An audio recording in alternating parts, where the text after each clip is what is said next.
Office 2010, adding fields with calculations. Okay, so we're going to go to a query and then we're going to go to the design view. So this query shows the names and surnames as well as the average price that these members pay for books that they buy.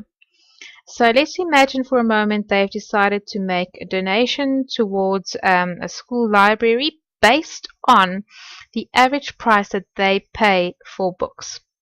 Okay, so let's say that they've decided they're going to donate 50% of the average price that they pay for books towards the school.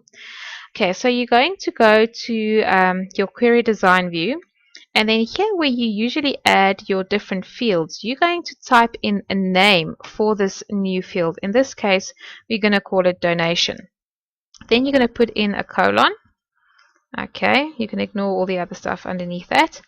And then you're going to type in the calculation. So the calculation is going to be the average price, and you have to put that in block brackets, average price. Okay, and we want 50% of that, so times 0.5, or you could have just divided it by 2. You can make this wider so you can see everything in one glance. Okay, and this is what you call a calculated field. So this field does not exist somewhere in a table like name, surname, or average price.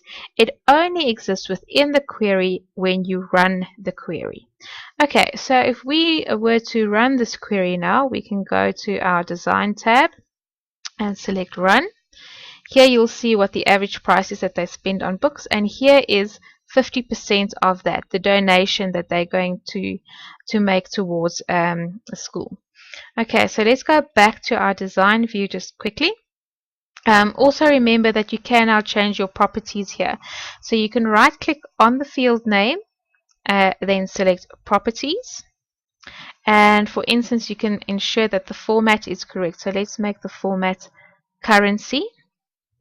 So if we were to run the query again, it will display that last donation column as currency.